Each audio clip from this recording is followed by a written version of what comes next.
19వ రోజు టిబెట్ యోగి మీలారేపా గారి జీవిత ప్రయాణంలో నిన్నటికి కంటిన్యూ ఏంటో చూద్దామా అండి. ఇటువంటి ప్రయత్నం నాకు గురువును ఆశ్రయించటం ఎంత అవసరమో నేను గుర్తించటం మూడవ మెట్టు. ఆ గురువు జ్ఞాని, శాస్త్ర పారంగతుడు, వివిధ ఉపదేశ మార్గాలను తెలిసినవాడు, తన శిష్యునికి ఏ మార్గం తగి ఉన్నదో నిర్ణయించే సమర్థుడై ఉండాలి. అట్టి గురువు మాత్రమే అతనికి చరమ లక్ష్యాన్ని గూర్చి వివరించగలడు. ఉపదేశ దీక్ష ద్వారా అట్టి గురువు నిగూఢమైన సత్యాన్ని అర్థం చేసుకునే సామర్థ్యాన్ని ప్రసాదిస్తాడు. ఆ చరమ లక్ష్యాన్ని గురించి ధ్యానించటంలో సాధకుడు తన యావత్ శక్తిని వినియోగించటమే కాక తర్క వ్యాకరణాది శాస్త్ర జ్ఞానాన్ని, మానసిక నైతిక విజ్ఞానాన్ని వినియోగించాలి. ఆత్మ పరిశీలన అభ్యసించి నేను అనబడేది ఏదీ లేదని గుర్తించాలి. మన సామాన్య విజ్ఞానం నేనున్నాను అనే అజ్ఞానాన్ని ఆధారంగా కలిగి ఉన్నదని గుర్తించాలి.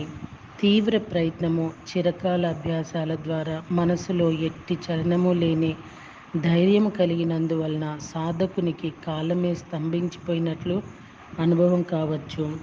అట్టి స్థితి పొందాక మాత్రమే తన చైతన్యాన్ని ఆలంబనగా తీసుకొని అతీతమైన పారవస్యాన్ని పొందవచ్చు. అట్టి స్థితిలో చైతన్యం నిరామయమై ఉంటుంది. నేను అన్యము అన్న స్థాయిలో మాత్రమే యోచించగల సామాన్యులు అటువంటి అనుభవాలన్నిటికీ పొందలేరు. దానిని పొందాలంటే బుద్ధత్వాన్ని పొందే మార్గంలో ఎంతో పురోగమించి ఉండాలి. కనుక నియమించబడిన బుద్ధితో భావనామూర్తికై ధ్యానించడం ద్వారా ఆ పందాలో ముందుకు పోవాలి. అందువలన కలిగే దివ్య దర్శనాలు తను ఆధ్యాత్మిక పదంలో ముందుకు పోతున్నట్లు చిహ్నాలే కాక వాటికంతటికంటే స్వతసిద్ధమైన విలువ లేదు.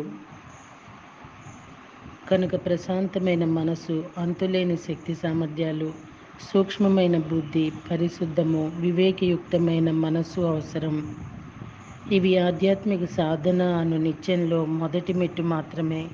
సాధనలో తను చేసే యత్నమంతా కరుణ, సకల జీవుల యొక్క శ్రేయస్సు కోసం తమ సామర్థ్యాలను వినియోగించాలన్న నిశ్చయం నుండి ఉత్పన్నం కావాలి.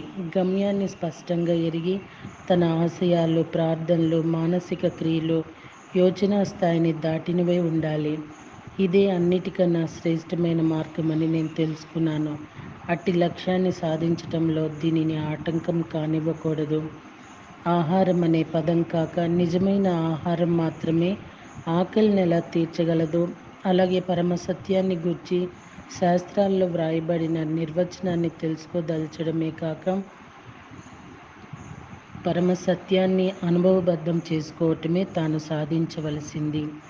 శరీర సుఖం మాత్రమే కాక శారీరక అవసరాలను కూడా ఈ లక్ష్యాన్ని సాధించటానికి ఆటంకం కాకుండా చూసుకోవాలి. ఎంతటి అవరోధాన్నైనా అతిక్రమించి తీరాలి. అవసరమైతే ఎంతటి త్యాగాలనైనా, ప్రాణత్యాగమైనా సరే సంతోషంగా చేయగలగాలి. మీరు కానీ మీ ధర్మపత్ని కానీ నాకు చేసిన మేలుకు నేను ఎన్నటికీ రుణం తీర్చుకోలేను.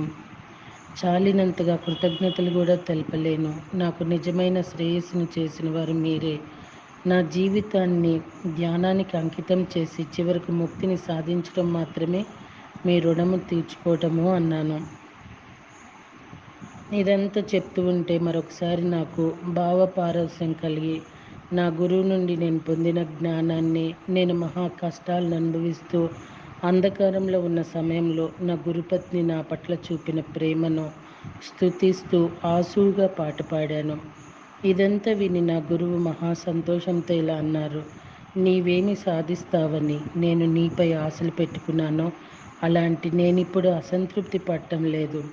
అప్పుడు గురుపత్ని ఇలా అన్నారు: మా అబ్బాయికి విజయం సాధించటానికి తగిన తెలివితేటలు, దృఢ సంకల్పం ఉన్నాయని నాకెప్పుడో తెలుసు. తరువాత వారు మరలా వీడ్కోలు చెప్పారు. నేను మళ్ళీ గుహలోకి వెళ్ళిపోయాను.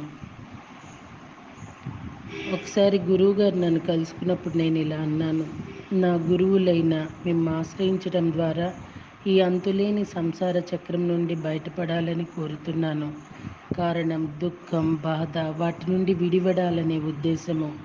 కానీ అలా ముక్తి పొందాలంటే నేను బుద్ధిని, ధర్మాన్ని, సంఘాన్ని శరణు పొంది బుద్ధుడు చెప్పిన బోధనలు పాటించవలసి ఉంటుంది. వాటిని పాటించటంలో కూడా విజయాన్ని, సుఖాన్ని పొందాలంటే గురువే ఆధారం కనుక గురువు యొక్క ఆజ్ఞను సంపూర్ణమైన భక్తి విశ్వాసాలతో పాటించి తీరవలసిందేనని గుర్తించాను. నేను సాధించిన అవగాహనలో ఇది మొదటి మెట్టు. రెండవది దానిపై ఆధారపడింది. జీవరాశులన్నిట్లోనూ అన్ని సామర్థ్యాలను కలిగిన మానవ జన్మ నాకు లభించటం ఎంతటి భాగ్యమో. మరణం అన్నది ఏ క్షణాన దాపురిస్తుందో తెలియదని, మనం ఆచరించిన కర్మల ఫలితాలు తప్పవని, జగత్తంతా దుఃఖమయమని తెలుసుకున్నాను. ధ్యానం చేస్తూ అష్టాంగ మార్గంలో సాధన చేయాలని నిశ్చయించుకున్నాను అన్నాను. నేను అలా గుహలోకి వెళ్ళిన కొద్ది కాలానికి మార్పా గారు దేశయాత్రకు బయలుదేరారు.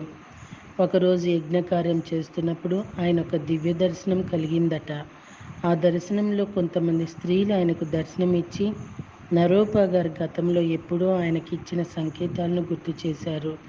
ఎంతో కాలం క్రిందట నరోపా గారు ఆ సంకేతాలని గురించి చెప్పినప్పుడు మార్పా గారికి అర్థం కాలేదు. ఇప్పుడు తిరిగి ఇలా సంకేతాలు రావటంతో నరోపా గారిని కలుసుకోవటానికి వెంటనే హిందూ దేశం వెళ్ళారు. ఆయన వెనుకకు తిరిగి వచ్చాక నాకు కూడా ఒక స్వప్నం వచ్చింది.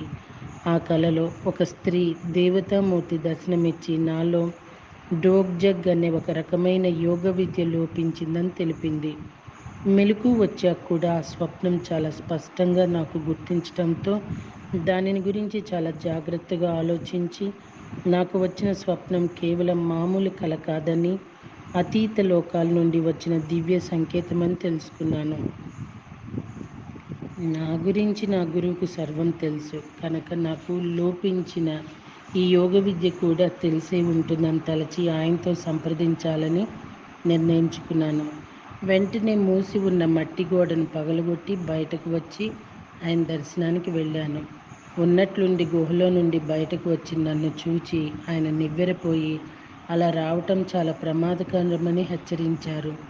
అప్పుడు నాకు వచ్చిన స్వప్నం గురించి ఆయనతో చెప్పి అది నిజంగా నాకు వచ్చిన సందేశమో లేక నా సాధన చెడిపోగలందులకు నాలో కలిగిన వ్యామోహమో చెప్పమని కోరితే ఆయన కాసేపు మౌనంగా ఊరుకొని తర్వాత ఇలా అన్నారు. అతీతమైన దైవశక్తి దగ్గరుండి నీకు నిజంగా వచ్చిన సంకేతమే ఇది. నేను హిందూ దేశం నుండి తిరిగి వచ్చే ముందు నా గురువు నరోపా గారు కూడా ఇలా డోగ్జగ్ అనే సాధన గురించి మాట్లాడారు. అయితే నేను ఇంతవరకు అంతటి యోగాన్ని పొందలేదు. నేను భారతదేశం నుండి తెచ్చిన వ్రాత ప్రతులన్నిటినీ వెతుకుతాను. ఈ సాధన తెలుస్తుంది.